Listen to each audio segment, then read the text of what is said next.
मेरे गुरुदेव की महिमा बड़ी अद्भुत निराली है। मेरे गुरुदेव की महिमा बड़ी अद्भुत निराली है भर जाती वो सब झोली जो जन्मों से ही खाली है भर जाती वो सब झोली जो जन्मों से ही खाली हैं। यहाँ तम की नहीं सत्ता, यहाँ हर दिन दिवाली है। यहाँ तम की नहीं सत्ता, यहाँ हर दिन दिवाली है। भराया लोक अंतर में नजर में प्रेम लाली है। मेरे गुरुवर शिव त्रिपुरारी जिनकी महिमा भारी नजर में छा गए हैं के दिल में समा गए हैं। हो मेरे गुरुवर शिव त्रिपुरारी जिनकी महिमा भारी नजर में छा गए हैं के दिल में समा गए हैं। ओ मेरे प्यारे गुरुवर जीवन बना था संग्राम रे। ओ मेरे प्यारे गुरुवर जीवन बना। हम लोग 41वां श्लोक पढ़ते हैं। भगवान ने जो बताया। श्री भगवान उवाच व्यवसायात्मिका बुद्धि एकेह कुरु नंदन बहुशाखाह्यनन्ताश्च बुद्धयो व्यवसायिनाम् यामिमां पुष्पितां वाचं प्रवदन्त्यविपश्चिता वेदवादरता पार्थ नान्यदस्तीति वादिना।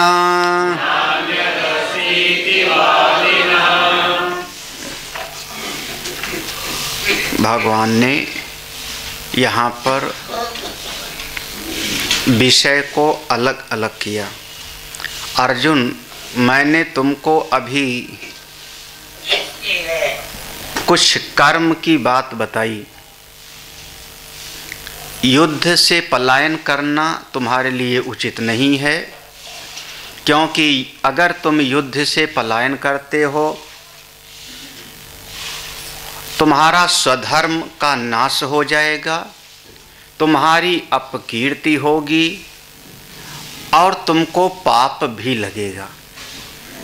ये मुख्य रूप से भगवान ने 3 हेतु दिया था अर्जुन को। तुम्हारा कर्तव्य से च्युत हो जाएगा, स्वधर्म का नाश, इसी संसार में लोग तुम्हारी निंदा करेंगे, अपकीर्ति होगी और तुमको पाप भी लगेगा। पाप का परिणाम ताप होगा, दुख होगा। इसलिए तुमको युद्ध से भागना उचित नहीं। यहाँ भगवान ने जरा सा अंतर किया। ऐसा ते अभिहिता, ये मैंने तुमको पहले बताया, अब तुमको बताता हूँ सांख्य योग के बारे में। अब तुम बुद्धि योग के बारे में सुनो। जब कर्म करो तो किस भाव के साथ कर्म करो, थोड़ा अपनी बुद्धि में समझ में परिवर्तन ला के कर्म करो। उसका परिणाम तुमको जीवन में कभी कर्म बंधन की प्राप्ति नहीं होगी। ये उसका परिणाम होगा। कर्म करने से तुमको बंधन नहीं मिलेगा। भगवान ने अपने इस विचार की प्रशंसा किया। हमारे जो अपना बताया हुआ रास्ता होवेगा और सब जगह के बात अलग, भगवान का इशारा जो मैं बताने जा रहा हूँ मेरे बताए हुए रास्ते में 3 दोष नहीं होगा। 3 दोष। एक दोष है क्रम नाश का। अगर आप यज्ञ करने बैठो तो यज्ञ में एक क्रम है, भगवान की पूजा भी करना हो तो उसमें एक क्रम है। पहले उनका आवाहन करो, फिर उनको बिठाओ, पाद्य उनका चरण धुलवाओ, उनको अर्घ्य दो, उसके बाद उनकी अपनी 16 उपचार की परंपरा है। आप भोग पहले मत लगा दो भाई। किसी को भी घर में अगर आया, आपने चरण धुलवाया नहीं और थाली ला के रख दिया तो क्रम का नाश हो गया, फिर वो उचित नहीं हुआ। तो ऐसे भगवान की भी पूजा में, यज्ञ में भी क्रम का एक निर्णय होता है। अर्जुन, जो मैं बताऊंगा उसमें क्रम का नाश नहीं होता, चाहे आगे करो पीछे करो सब बढ़िया होगा। दूसरा दोष होता है संसार के बताए हुए मार्ग में प्रत्यवाय। अगर नासमझी पूर्वक कोई कर्म करोगे तो उससे आपको दुख मिलेगा, उससे आपको एक पाप लगेगा, उसका नाम दिया प्रत्यवाय। समझ, जो भी कर्म करो पहले समझो, और अगर समझ के नहीं करोगे तो उससे तुमको कष्ट मिलेगा, दुख मिलेगा, इसलिए पहले समझो। हाँ, तीसरा जो दोष होता है, भगवान ने निर्णय दिया संसार के जितने कर्म हैं उनमें किसी कर्म को शुरू करने के बाद उसका फल आखिर में मिलता है तो तुमको आखिर तक करना पड़ेगा। बीच में अगर उस काम को आपने छोड़ दिया तो आपको फिर उसके फल की प्राप्ति ही नहीं। किसी कर्म को आपने प्रारंभ किया तो अंत तक आपको उस कर्म को करना पड़ेगा।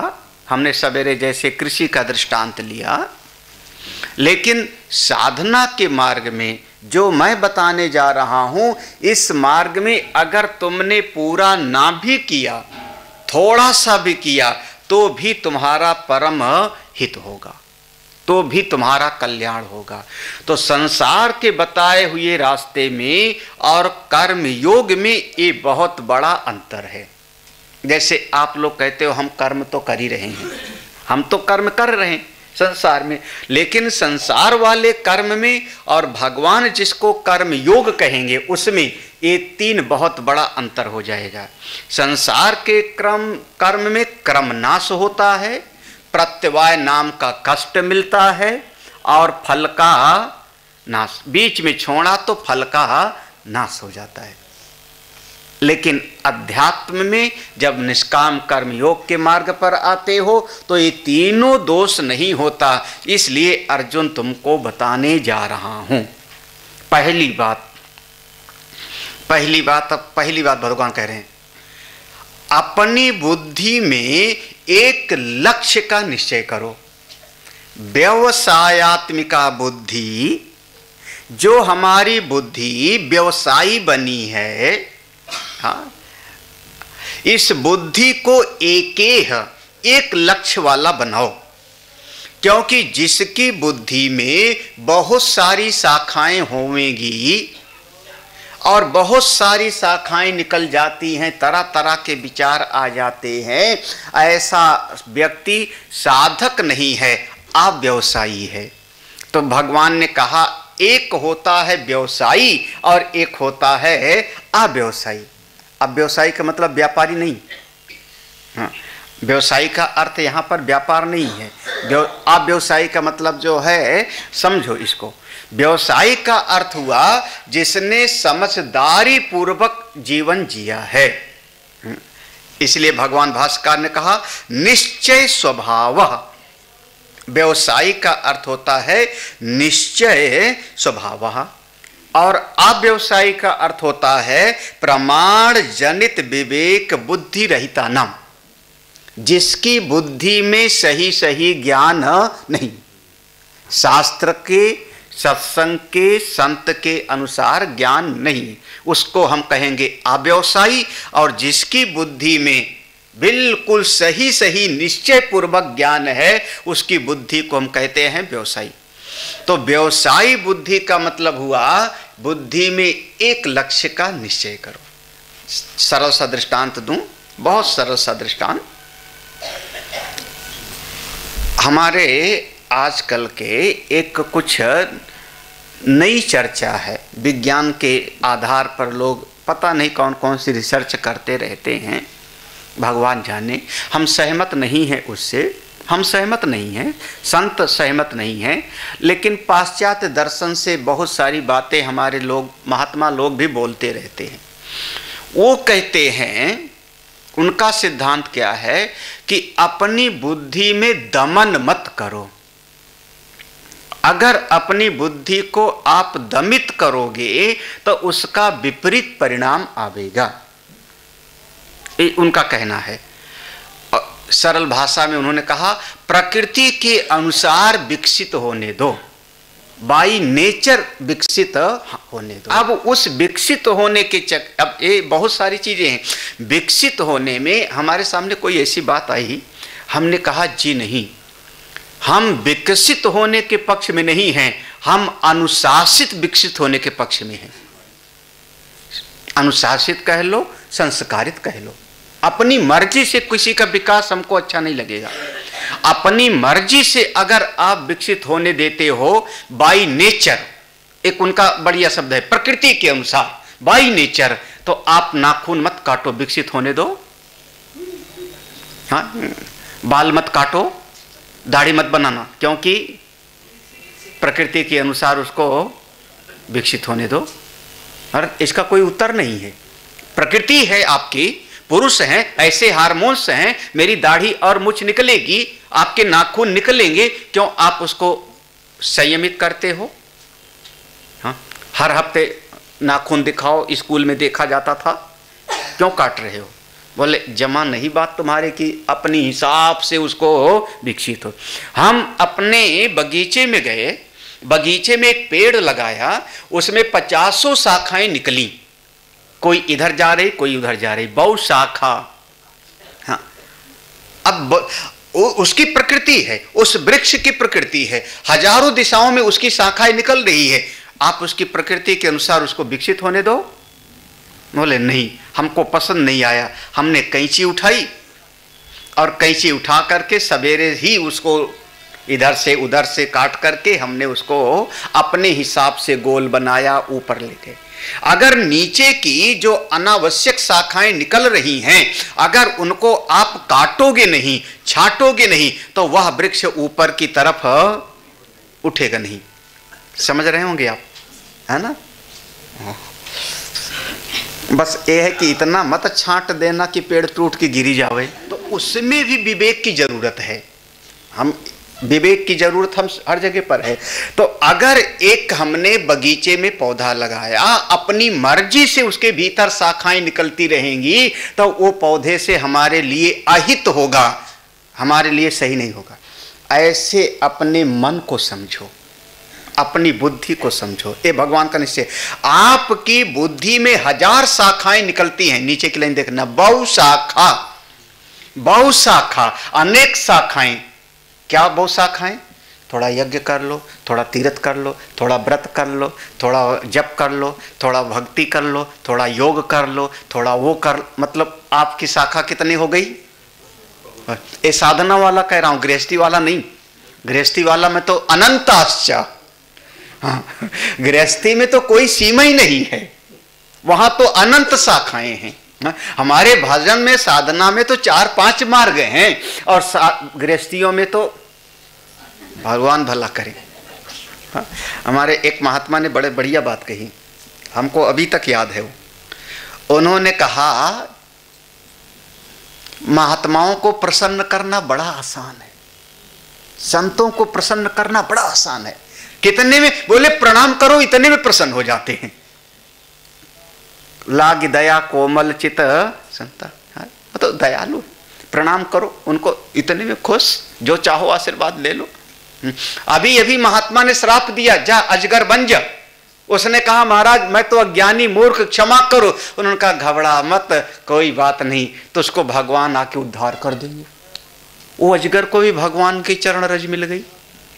हाँ, जब नंद बाबा को पकड़ लिया।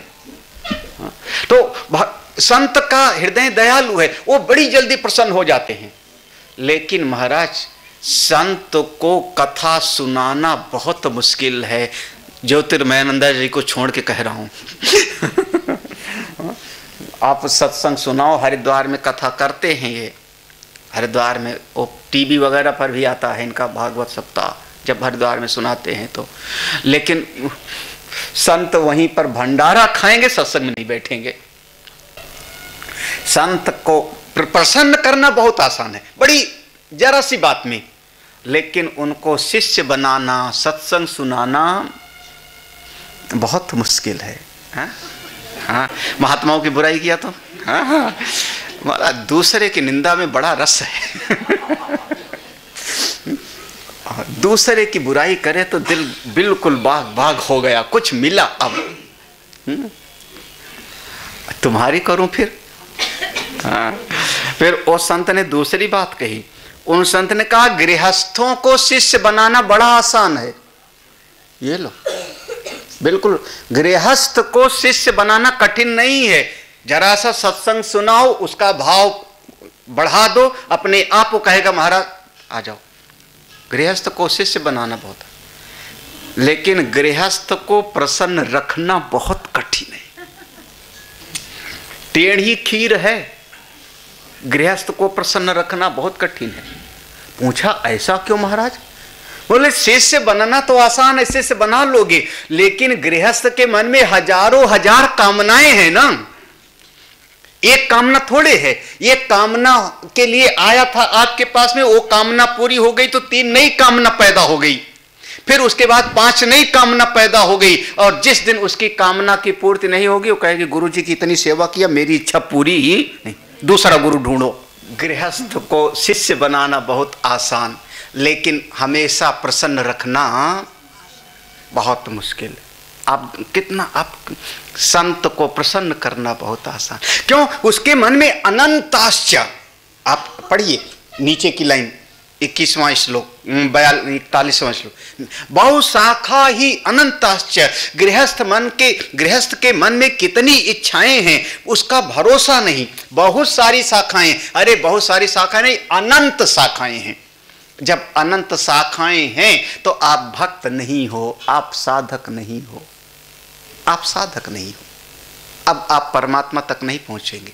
तो अब जैसे हम पेड़ की एक शाखा को रखते हैं, ऊपर उठता है। किसी बच्चे को कहते हैं एक लक्ष्य बनाओ, तुमको आईएएस बनना है, पीसीएस बनना है, डॉक्टर बनना है, एक लक्ष्य बनाओ। ऐसे आपके चित्त में एक लक्ष्य होना चाहिए, मुझको भगवत प्राप्ति करनी है, मुझको मोक्ष चाहिए, मुझको आत्मज्ञान चाहिए। एक लक्ष्य बनाओ ना, क्यों भटकते हो आप? ये भी वो भी वो भी। जब 10 चीज चाहोगे तो आप पर ये श्लोक बिल्कुल फिट हो गया ना। क्यों हमारी बुद्धि में 1000 शाखाएं हुई? क्यों हुआ? भगवान कहते हैं क्योंकि कामनाएं बहुत सारी हैं। अगले श्लोक में देखो, हम फिर से पढ़ते हैं। हाँ हाँ, अच्छा। यामिमां पुष्पितां वाचम प्रवदन्ति विपश्चितः वेदवादरता पार्थ नान्यदस्तीति वादिनः कामात्माना स्वर्गपराः जन्म कर्म फल प्रदाम क्रिया विशेष बहुलाम भोगैश्वर्य गतिम प्रति भोगैश्वर्य प्रसक्तानाम तया प्रेत चेतसाम व्यवसायात्मिका बुद्धि समाधो न विधीयते।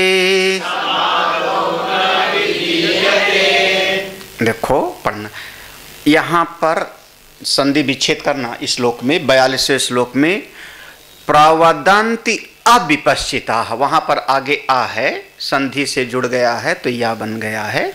प्रवदन्ति बताते हैं, लोग बोलते हैं, कौन? अविपश्चिता।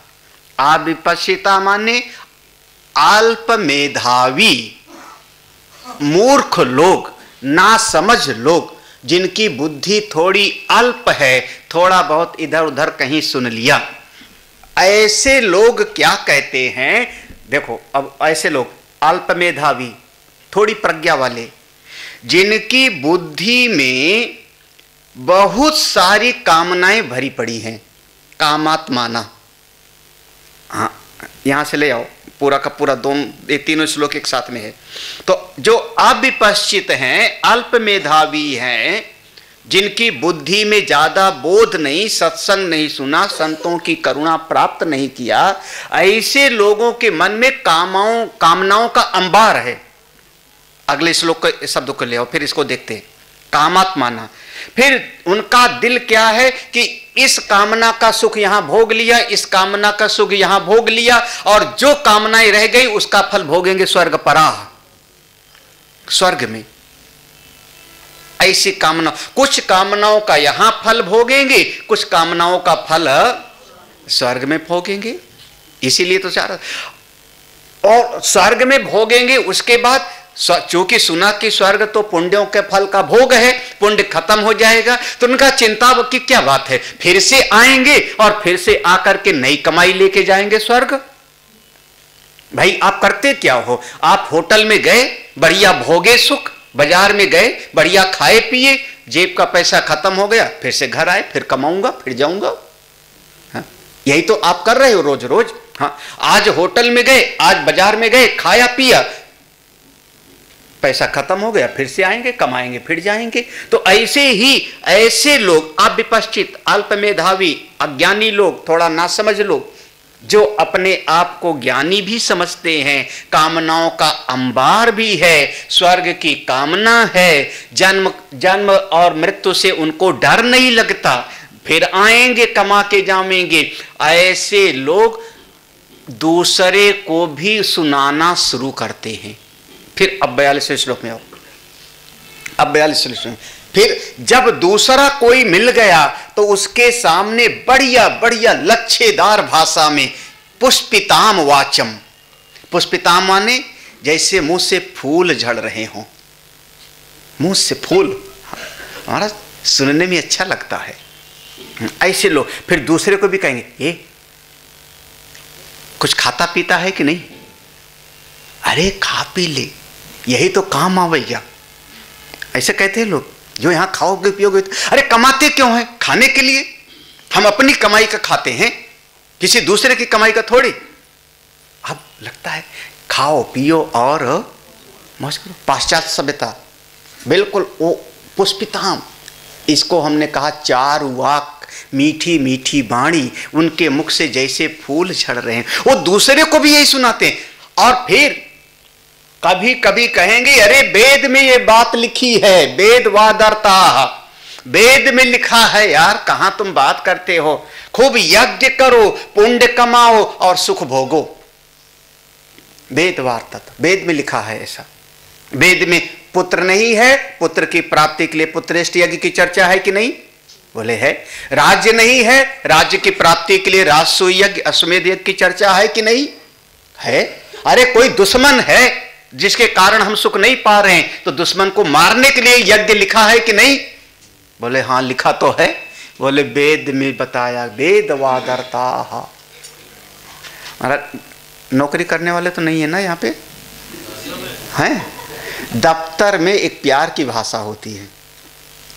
दफ्तर में चार लोग बैठ गए, खाली समय है, थोड़ा टाइम पास करना है, तो कहते हैं ये मुर्गा खाया कि नहीं? बोला नहीं। बोले भगवान ने बनाया क्यों था? भगवान ने क्यों बनाया था? अच्छा मछली खाया? बोले नहीं। बोले भगवान जब यहाँ से जाएगा तो, ये दफ्तरी भाषा है, हाँ, जब यहाँ से जाएगा तो भगवान पूछेंगे तूने मुर्गा खाया? तुम कहोगे नहीं। मछली खाया? तुम कहोगे नहीं। दारू पिया? तुम कहोगे नहीं।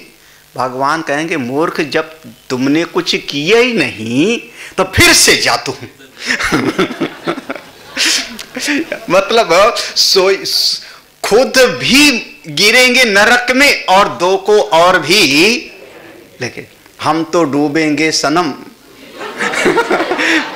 तुमको भी। ये देखो श्लोक में लिखा है याम इमाम पुष्पिताम वाचम, बढ़िया बढ़िया जैसे। और उनकी बात सुन के कई बार दिल में लगता है सब बेकार है यार, हमारी जिंदगी खराब हो गई। हम न खाए न पिए, बताओ हम तपस्या कर रहे हैं, सामने वाला मौज कर रहा है। ये प्यार की भाषा है। आप ऐसे लोग आपको भटकाने के लिए बढ़िया बढ़िया लच्छेदार भाषा में बात करेंगे। क्या बताओ भगवान ने गीता में कहा ऐसी बातें, क्यों जिंदगी ऐसे लोग कहेंगे पुष्पिताम, वो हृदय को अच्छा लगेगा ना, एक बार सुनने वाले का लगेगा हाँ यार सही कह रहे हो, मेरी जिंदगी तो खराब हो रही। तो ऐसे लोग, अच्छा हमने तो कहा भगवान देख रहे हैं, तो क्या समझता है? बोले ना अन्यत अस्ति। कौन भगवान? किसने देखा भगवान को? किसने देखा भगवान को? अरे महात्मा जी ने बताया है, महात्मा जी ने बताया भगवान के बारे में। बोले महात्माओं का हाल सुना नहीं टीवी पे आजकल? एक और मुसीबत आज के जमाने में हम लोगों के लिए। महाराज आप क्या करोगे? याम इमाम पुष्पिता, बहुत बढ़िया शब्द है ये, भगवान का वचन आप सुनो। गीता में जब इतने 5000 साल पहले भगवान ने ये बात कही थी, कम से कम 5500 साल हो गया भगवान का गीता का उपदेश दिए हुए, तो उस जमाने में भी समाज ऐसा ही था।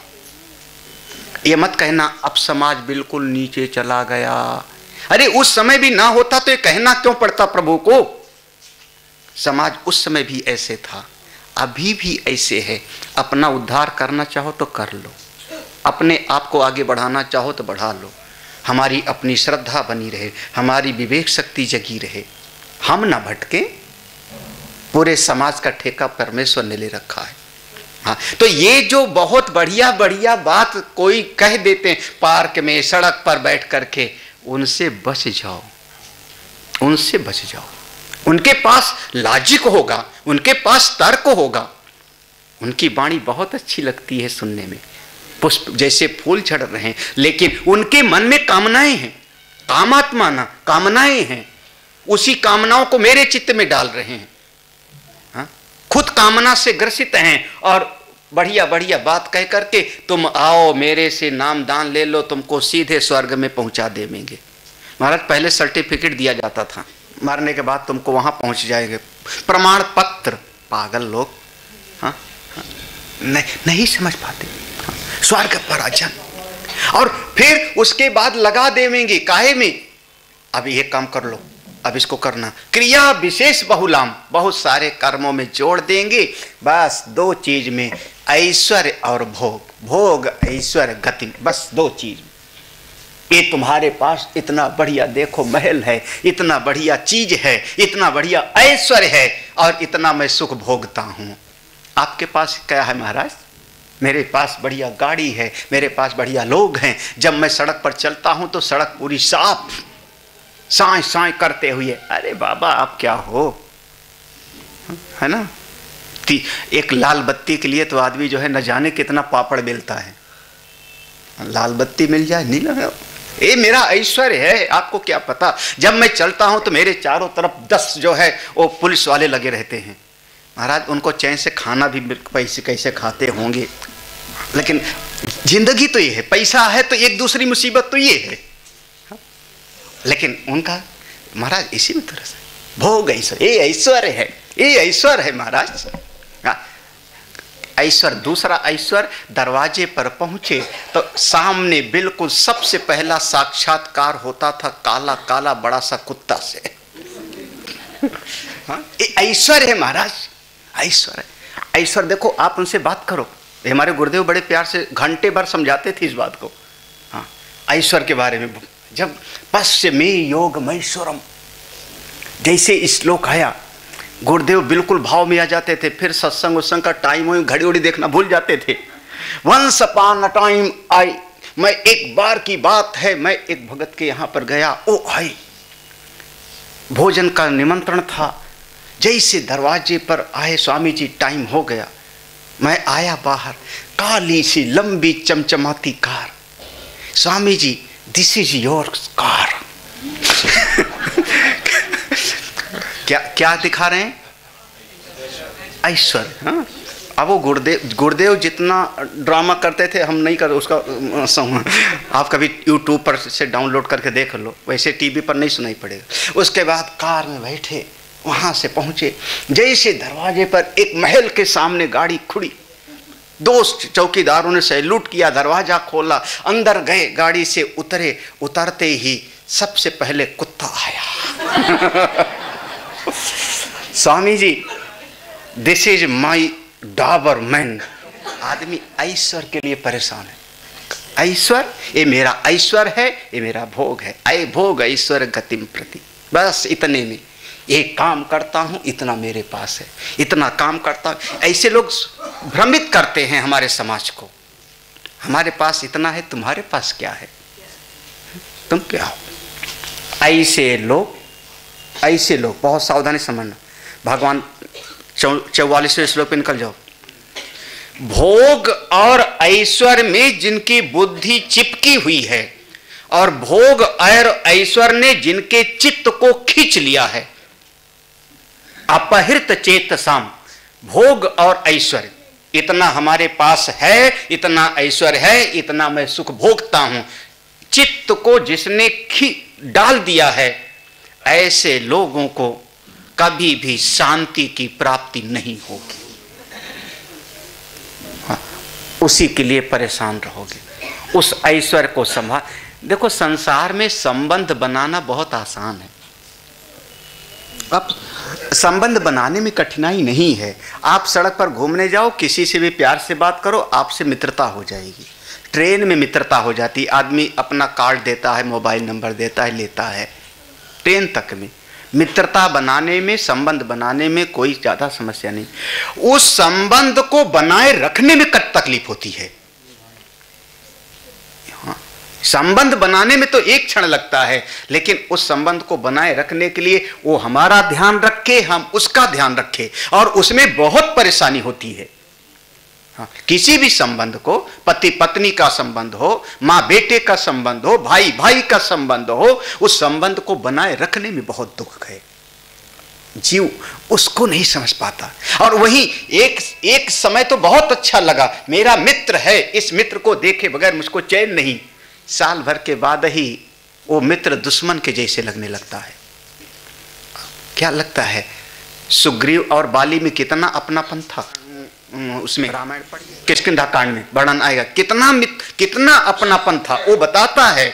और बाद में जब एक घटना से दुश्मनी हुई तो एक दूसरे के खून के प्यासे। संबंध को बनाए रखने में बहुत कष्ट है। जब वो संबंध को बनाए रखना होगा तो आपने संसार से संबंध तो बना लिया, और अब उस संबंध को बनाए रखने के लिए आपकी बुद्धि हमेशा चिंतन करेगी। तो आपकी बुद्धि में आत्मा का बोध कब होगा? आप अंतर्मुखी कहां होगे? क्योंकि मित्र नंबर 1, नंबर 2, रिश्तेदार 3, अमुक 4, अमुक 5, 25 मेरे रिश्तेदार, 25 मेरे संबंधी, सबको संभालने के लिए आपको बुद्धि तो लगानी पड़ेगी ना। आपको हालचाल पूछना पड़ेगा, उनके सुख दुख में जाना पड़ेगा, वो तुम्हारे सुख दुख में आएंगे, आपसे बात करेंगे, और उसको बनाए रखने में आपका इतना चित्त लग जाएगा तो आप ध्यान कब करोगे? समाधौ न विधीयते। क्या बढ़िया बात है। आप गीता पढ़ लो, देख लो। आप पूजा करने बैठोगे, पूजा करते समय आपको याद आवेगा, अरे आज का दिन है, उस फला आदमी से बात करनी है, बस ध्यान आपका भट गए। संसार के संबंधों की ये स्थिति बड़ी विचित्र है। इसीलिए जो साधक होते हैं जो भगवान के प्रेमी भक्त हैं अपनी बुद्धि को एक दिशा में लगाते हैं, एक दिशा में, पॉइंट। कैसे याद है? अब पुराने लोग याद करिए, हम लोग पुराने जमाने में एक लिखने के लिए कलम बनाते थे, उस सेठा नारियल ऐसे कुछ होता था, लकड़ी का, सरकंडे का, लकड़ी का, नाम चाहे जो ले लो, है ना। पुराने लोग याद होगा, पेन ब्लेड से उसको छीलते थे और छील करके जब उसको उसका पॉइंट बनाते थे तब कितना ध्यान लगाते। बिल्कुल बढ़िया। अब विचार, व्यवसायत्मिका बुद्धि, अपने चित्त को ऐसा क्यों ना करो, मैं भगवान को चाहता हूँ, मैं आत्मज्ञान चाहता हूँ, मैं भक्ति चाहता हूँ, मैं मुक्ति चाहता हूँ। संसार अपने आप मिल जाएगा, आपके प्रारब्ध के अनुसार मिल जाएगा। हमारे प्रारब्ध में है, संसार मिलेगा, भोग मिलेगा, ऐश्वर्य मिलेगा। उसके लिए मैं अपना समय क्यों गंवाऊं? उसके लिए क्यों समय गंवाऊं? जो चीज आपको प्रारब्ध और ईश्वर की कृपा से अपने आप मिलने वाली है, उसके लिए समय गंवाना, ये तो बहुत बुद्धिमानी की बात नहीं है ना। अगर अपनी बुद्धि को लगाना है तो उस आत्मज्ञान के लिए लगाओ, भगवान से प्रेम के लिए लगाओ। हाँ, व्यवसायत्मिका बुद्धि एक ही है। इस लाइन को याद रखना अपना, अपनी बुद्धि को एक दिशा में वन पॉइंटेड बनाओ। भक्त अपने भगवान से बुद्धि को लगा देता है, भक्त साधक अपनी आत्मा से जोड़ के रखता है। ठीक है, बाहर की चीज हम निभा लेते हैं, मौका आता है, लेकिन चित्त को हम लगाते नहीं। चित्त हमारा केवल अपनी आत्मा से, तब आप आगे बढ़ोगे। नहीं नहीं, वेद में तो लिखा है, जिसने बढ़िया बढ़िया लच्छेदार भाषा में बात किया वो तो कहता है वेद में लिखा है। भगवान कहते हैं अर्जुन, अगर कोई ऐसे शास्त्र की बात करे तो भटकना मत। कोई भी आकर के आपको शास्त्र के कह देगा शास्त्र में लिखा है, शास्त्र में लिखा है, भटको मत, क्योंकि शास्त्र में तो 1000 तरह की दवाइयां लिखी हैं। जैसे एक मेडिकल स्टोर पे 1000 तरह की दवाइयां हैं, सब मेरे काम की नहीं है दवाई, वहां दवाइयां बहुत सारी हैं। हाँ, एक दुकान पर 500 चीजें हैं, आइटम हैं, मेरे काम की थोड़े है। हाँ, सब चीज का मैं ग्राहक नहीं हूं, है ठीक है। तो संसार में हजारों चीजें हैं, सबका ग्राहक मैं नहीं हूं, हमको नहीं चाहिए। ऐसे वेद में, शास्त्र में बहुत सारी चीजें लिखी हुई हैं, बहुत सारी चीजें। जैसे डॉक्टर के पास में ये मरीज आया तो इसकी ये दवाई, ये मरीज आया तो इसको ये दवाई, ये मरीज आया तो इसको एक दवाई, एक ही दवाई सबको नहीं देवेगा। ऐसे वेद हमारे हैं, हमको वेद भगवान में से चुनना पड़ता है कि मेरे लिए क्या उपयोगी है। हाँ, बहुत बड़ी बात है। अगला श्लोक ये भगवान पहले कह देते हैं, आप समझो। सबसे पहले आप वेद में जितना लिखा है सबके लायक मैं नहीं हूं, बिल्कुल अकाट्य चीज, सब चीज आप पालन नहीं कर पाओगे वेद में जो लिखा है। हमारे लायक क्या होगा? हमको चुनना पड़ेगा वो संत के पास बैठ करके। ये नहीं चलता कि नहीं वेद में तो लिखा है कि कर्म करते हुए ही 100 साल तक जीने की इच्छा करो, अब हम कर्म करते रहें, कर्म करते रहें। यही नहीं, वेद में ये भी लिखा है, वेद में ये भी लिखा है कि यद आहरे तत् प्रव्रजेत गृहात्वा बनात्वा, जिस समय वैराग्य हो जाए घर छोड़ के निकल जाओ। ये क्यों नहीं मान रहे हो भैया? ये भी तो वेद में लिखा है। बोले नहीं, जो कर्म करने वाला है वही हम। वेद में ये भी लिखा है, बिल्कुल लिखा है कि हाँ गृहस्थ जीवन श्रेष्ठ है, बिल्कुल लिखा हुआ है, ऐसा लिखा है वेद में, गृहस्थ जीवन श्रेष्ठ है। लेकिन वेद में यह भी लिखा है कि जब 50 साल की आयु हो जावे, आपका बेटा पिता बन जावे, उसी दिन गृहस्थ आश्रम छोड़ के वानप्रस्थी हो जाओ। चलो, है कोई मानने वाला भाई? गृहस्थ आश्रम श्रेष्ठ है तो सब पकड़े बैठे हो। महाराज महात्मा भी भीख मांगेगा तो मेरे ही दरवाजे पर आएगा, है ना। गृहस्थ आश्रम श्रेष्ठ है, लिखा है, बिल्कुल वेद में लिखा है। लेकिन वेद में यह भी लिखा है कि जिस दिन आपका पुत्र पिता बन जावे, उसी दिन आपको निश्चय करके निकल जाना चाहिए वानप्रस्थ आश्रम के लिए। क्योंकि 4 आश्रम की बात है। 75 साल में संन्यास लेना चाहिए, है ना, लिखा है ना। 75 साल वाले 5-6 तो हैं 75 वाले, हाँ 10 होंगे। हाँ है संन्यास का मन इरादा कितना मुश्किल है। हाँ? अच्छा 50 वाले वानप्रस्थी, चलो जैसे मनु महाराज छोड़ के चले गए नैमिषारण्य में तपस्या करने के लिए। महाराज वेद मीठा मीठा गप कड़वा कड़वा, जो हमको अच्छा लगता है हम कहते हैं वेद में लिखा है, और जो अच्छा नहीं लगता फिर वहां पर नजर भी हम नहीं डालते।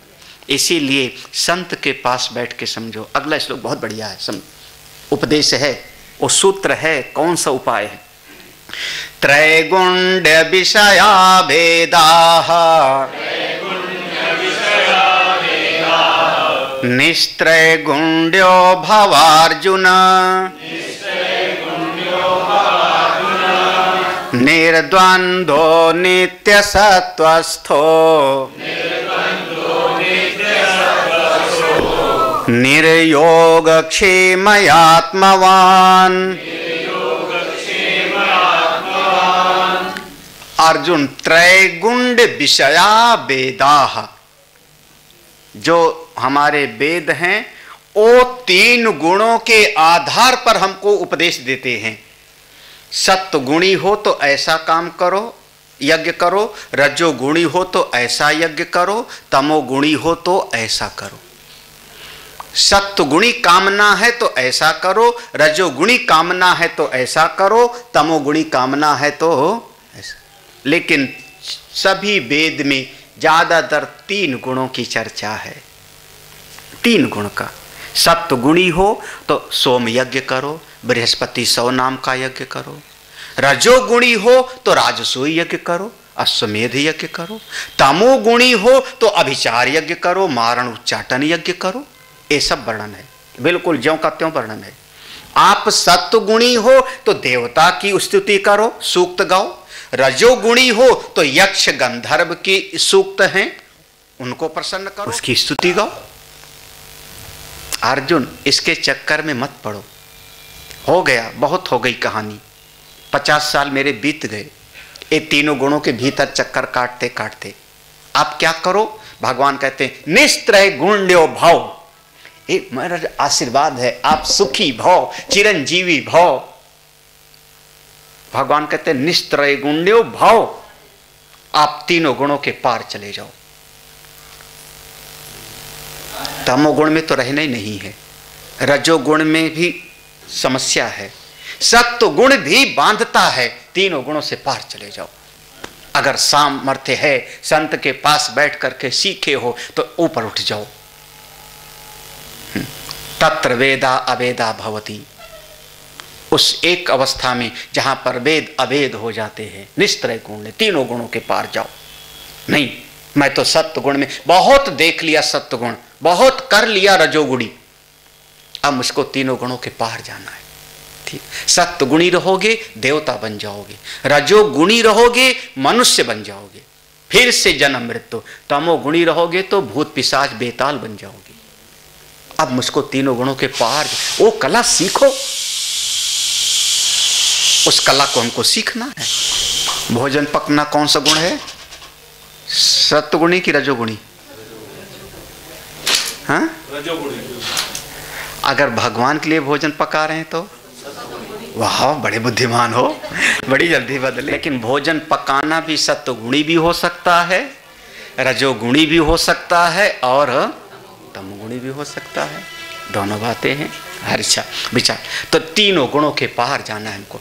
इसको अगर विस्तार में समझना है तो 17वां अध्याय, इसकी व्याख्या आपको 17वें अध्याय में मिलेगी, जहां पर 3 गुण की चर्चा होगी। ऐसा है, ऐसा है, ऐसा है, और 3 गुणों के पार जाना है। ऐसे सब सूत्र हैं। दूसरा अध्याय मैंने पहले बताया था, दूसरा अध्याय जो है सबका एक सूत्र दिया है। यहाँ से ब्रह्म ज्ञान नहीं हो रहा है, लेकिन संस्कार डाला जा रहा है। हम एक नींव बना रहे हैं, गुंबद अभी बनाना बाकी है, दीवार खड़ी करनी बाकी है।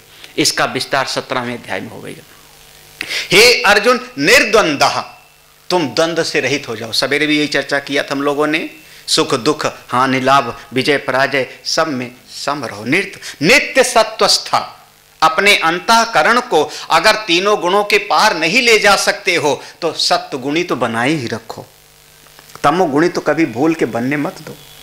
हाँ, अगर तीनों गुणों के पार चले गए साक्षी भाव में बहुत बढ़िया, नहीं कर सकते हो तो सत्वगुणी बनाए रखो, अच्छे विचार लो भगवान की भक्ति का। निर्योग क्षेम, ये संसार में जो योग क्षेम का पसारा है, ये जो मेरे पास नहीं मिल जावे और जो मिल गया है मेरे पास ही बना रहे। योग कहते हैं अप्राप्त की प्राप्ति की कामना। जो मेरे पास नहीं है मिले उसका नाम है योग, और जो मिल गया है वो मेरे पास हमेशा बना रहे, इसका नाम है क्षेम। अर्जुन इसकी चिंता छोड़ो, इसकी चिंता छोड़ो। निर्योग क्षेम कैसे छोड़े, ये फिर आगे भगवान 9वें अध्याय में बताएंगे छोड़ने का तरीका क्या है। यहां पर एक आदेश दे रहे हैं कि योग क्षेम के परे हो जाओ। छोड़ू कैसे, तो 9वें अध्याय में जाके विस्तार करेंगे। तरीका ये है, तरीका ये है, उपाय ये है। आत्मवान बनो क्या, आज हम ज्ञानवान हैं, आज हम धनवान हैं, आज हम बलवान हैं। शरीर में बल है तो बलवान, धन है तो धनवान, बुद्धि में समझ है तो ज्ञानवान। ऐसा क्यों ना हो जाए कि आप आत्मवान बन जाओ। अपनी आत्मा से अपनी महिमा को देखो। मैं हूं, मैं सत्य स्वरूप हूं, चेतन अमल सहज सुखराशि। मैं आत्मवान भाव। तब हमारे वेद भगवान कहेंगे यौ अकामो निष्कामो व आप्त कामो आत्मकामो न तस्य प्राणा उत्क्रामंती ब्रह्मयुसन ब्रह्म अपेति। आत्मवान। हाँ, ऐसा बताए। अच्छा, अरे महाराज एक बात तो मन में आ गई, आपने ऐसा तो बताया कि आत्मवान बन जाओ, निर्योग क्षेम बन जाओ, निर्द्वंद हो जाओ। संसार का काम तो थोड़ा करना पड़ता है ना, थोड़ा बहुत तो गायत्री संध्या बंदन घर का काम करना पड़ता है। भगवान कहते हैं ये सब तब तक करना पड़ता है जब तक बड़ी चीज नहीं मिल जाती। देखो भगवान ने गीता में इस बात को लिया, देखो इस बात को लिया। अगला श्लोक इसी बात पे बहुत बढ़िया है। यावानर्थ उदपाने सर्वथा संप्लुतोदके तावान् सर्वेषु वेदेषु ब्राह्मणस्य विजानतः।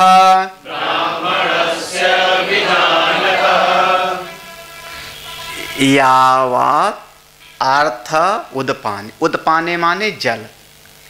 आदमी छोटे छोटे गड़ैया का, गड्ढे का पानी कब पिएगा? मजबूरी में प्यास लगी है, मरा जा रहा है और छोटा सा एक गड्ढा मिला, वहां का भी पानी पी ले। लेकिन अगर उसके सामने गड्ढे का भी पानी है और वहीं जरा सा दूर पर एक बड़ी सी झील दिखाई पड़ रही, गंगा बहती हुई दिखाई पड़ रही है, तो वो छोटे से गड्ढे का पानी तो फिर अब वो नहीं पी, है ना। ये दृष्टांत है भगवान का दिया हुआ।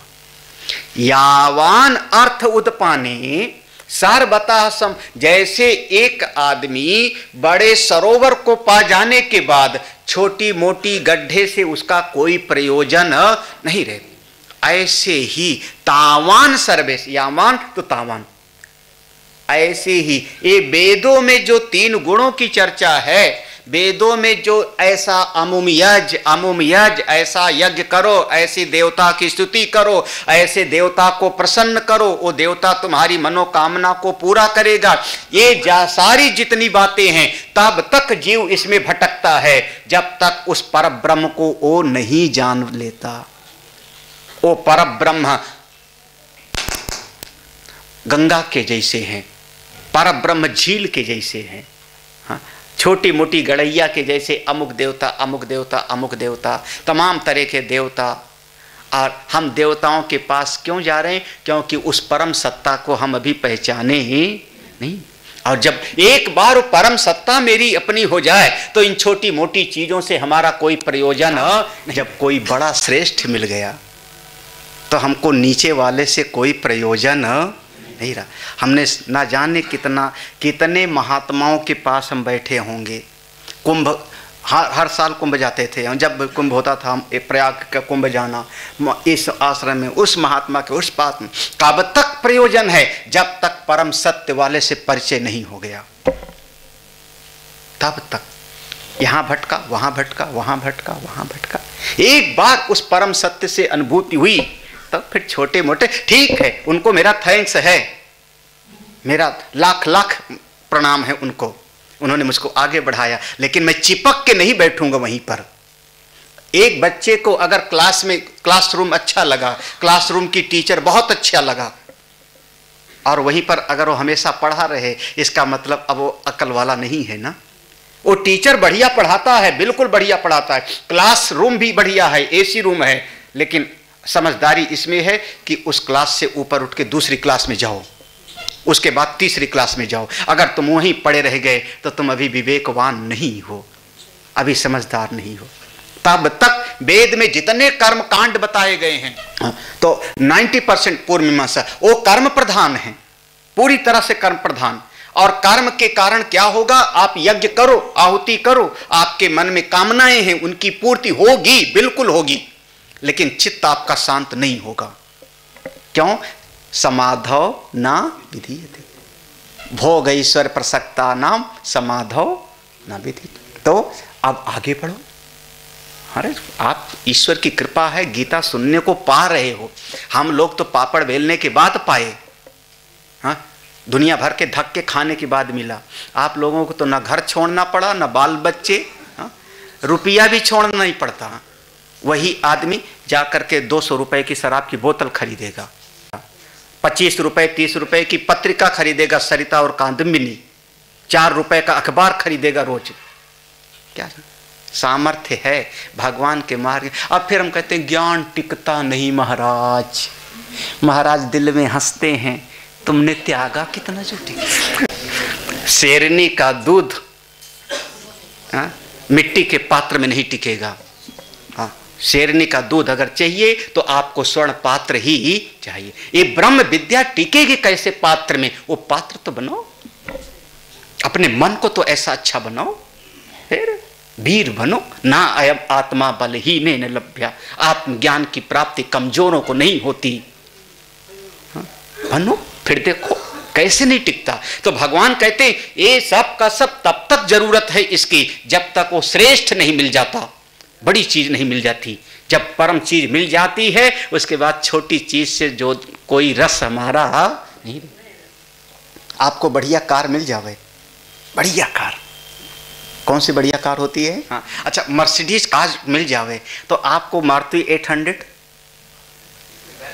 हाँ, मारुति 800, मर्सिडीज जब खड़ी करे मारुति 800 बगल में आवे, बोले ए अपनी खटारा उधर खड़ी कर, क्योंकि अब आपको बढ़िया कार मिल गई तो छोटी से प्रयोजन नहीं रहा। हाँ, ऐसे जिसको ब्रह्म विद्या में प्रवेश मिल गया, जिसको आत्मज्ञान की चाह हो गई, उसको छोटी मोटी चीजों में रस नहीं रहता। अर्जुन, इसलिए तुमको अब सिद्धांत बताता हूं, बहुत बढ़िया 2 श्लोक जो बहुत प्रसिद्ध हैं, इसलिए इस पर हम व्याख्या नहीं करेंगे, क्योंकि सुन सुन के आप लोग पक्के हो गए हो। ये दोनों श्लोक सुन सुन के पक्के हो गए हो तो फिर हमारी क्या जरूरत है? जो नहीं सुना है वो बता देते हैं। कर्मण्येवाधिकारस्ते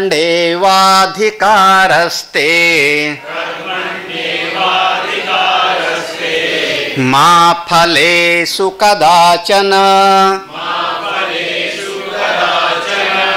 मा कर्म फल हेतुर्भू माते संगोस्त्व कर्मणि योगस्था कुरु कर्माणि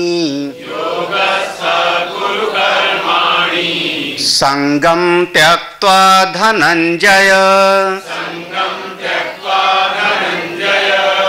सिद्ध सिद्धयो समो भूत्वा समत्वं योग उच्यते। इस 47वें श्लोक में भगवान ने कहा ऐसा मत बनो, और 48वें में बताया ऐसा बनो। लगभग हम लोग कर्मण्डे वाधिकारस्ते तो याद है, जब महाभारत आता था तो शुरू में बोला जाता था ना, तो ये याद हो गया। इसके बाद वाला बहुत कम लोगों को याद है। तो एक में है ऐसा मत बनो, 3 चीज का निषेध है। माँ फलेश कदाचन, फल की चिंता मत करो। माँ कर्म फल हेतुर्भु, कर्म फल के कर्ता मत बनो कि मैंने प्राप्त कर लिया, अहंकार मत लाओ। और माते संगा तु अकर्मणि, आलसी मत बनो। 3 चीज बताई यहां पे, मत करो। कर्म में तुम्हारा अधिकार है। तो कैसे कर्म में अधिकार है? 48वां श्लोक है, योगस्था, योग में अवस्थित होकर कर्म करो। संगम त्यक्त्वा, संसार से ममता को छोड़ करके कर्म करो। संसार से मोह को छोड़ करके कर, अपने पराये को छोड़ करके आप करो कर्म। सिद्ध सिद्धयो, सफलता में असफलता में आप अपने मन को समत्व में रखो। अपने कर्तव्य को किया आपने, सफल हो गए तो हर इच्छा, नहीं सफल हुए तो हर इच्छा, मैंने कर्म तो ठीक किया ना। अरे कर्म करते ही अपना आनंद ले लो, कर्म करते समय ही वो रस प्राप्त कर लो। सफलता असफलता बात की चीज है। समत्वम योग उच्यते। अर्जुन, ये समत्व में रहना ही योग है। इसलिए मैंने पहले कहा था ये 2 की व्याख्या नहीं कर रहा हूं ज्यादा, है ना। इसलिए हे अर्जुन, जो समझदारी है, बुद्धिमानी है, उस बुद्धिमानी की बजाय एक जो बिना समझे करने वाला है, बहुत छोटा है, दूर है, बच्चा है। हाँ? एक बच्चा बिना समझे बूझे करता है, एक बच्चा खूब समझ लेता है। तो दोनों में बहुत बड़ा अंतर। भाई आप खेती करो और साइंटिस्ट खेती करे। यहाँ से रुड़की के रास्ता मुजफ्फरनगर रोड पर ही एक कृषि विश्वविद्यालय है ना। वहाँ का कोई बड़ा टीचर आकर के खेती करे तो उसकी खेती करने में और हमारी खेती करने में फर्क तो होगा कि नहीं होगा? अच्छा, ये माइक चलाओ और आप चलाओ, हाँ महाराज मुसीबत हो जाए मेरे लिए। हाँ, तो वो सीखा हुआ है, एक्सपर्ट है, और आप अनाड़ी हो, ना समझ हो, है ना। तो दोनों, लेकिन एक आदमी बिना समझे बूझे कोई काम करे और दूसरा आदमी समझ के करे, दोनों में बहुत फर्क है। इसी बात को भगवान आगे कहते हैं। आप पूजा करते हो बिना समझे बूझे, आप ध्यान करने बैठ गए बिना जाने सीखे।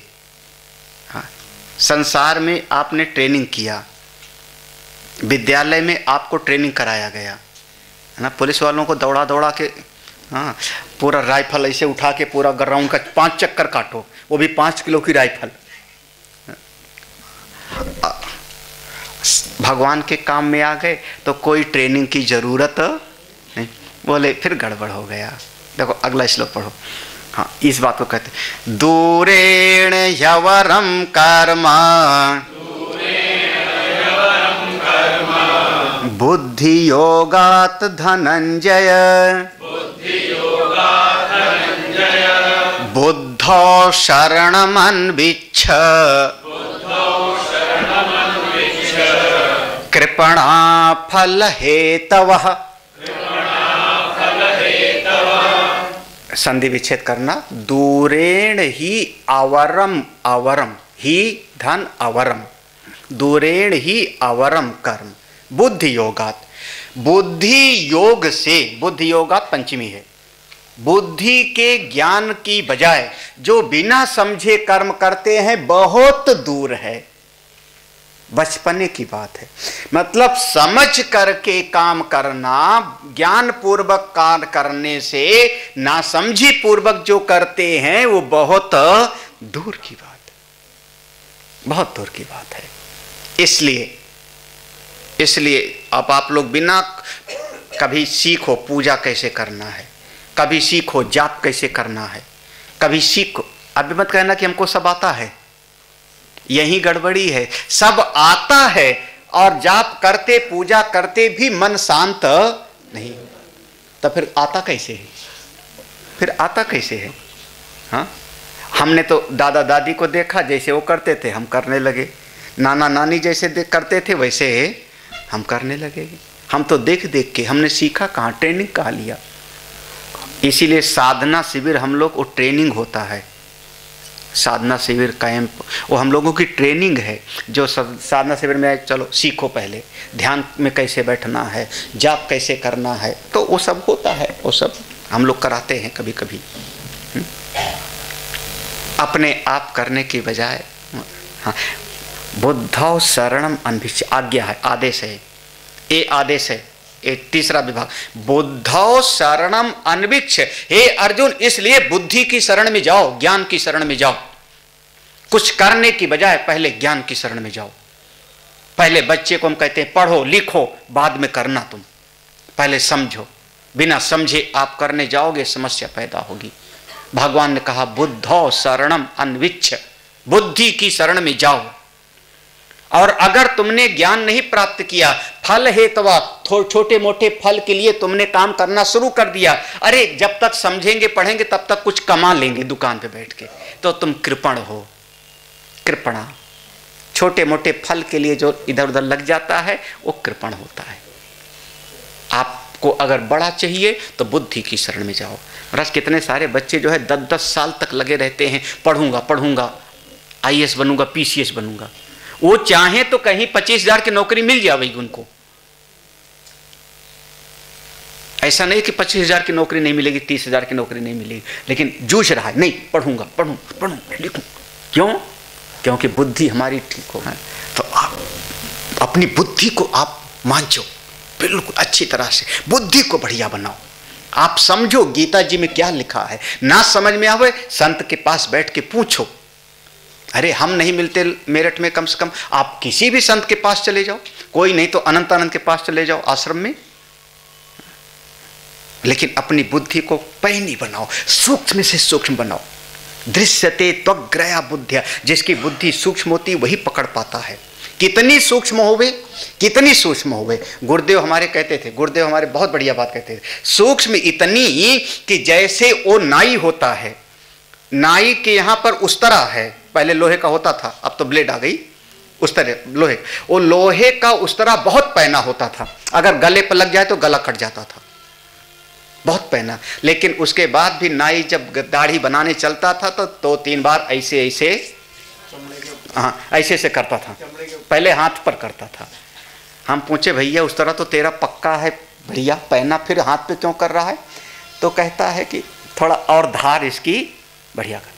उसके बाद उसने ऐसे किया, उसको लगा कुछ कम है, तब वो उस तरह लेकर के फिर बगल में पट्टा लटकाए है, हाँ फिर उस पर पट पट पट पट किया। हम पूछे अब क्या कर रहा, पहनना तो? बोले नहीं, इसकी धार और पैनी करनी है, इसकी धार और पैनी करनी। अरे ऐसे बुद्धि को चमकाओ, साधना से, भजन से, सत्संग से, इस विचार। बुद्धो शरणम अन्विच्छ, जितनी बुद्धि पैनी होगी उतने आप परमात्मा तक पहुंचोगे। अच्छी प्रकार से समझो, शास्त्र को समझो। इसीलिए हम लोग जबरदस्ती वाले नहीं हैं।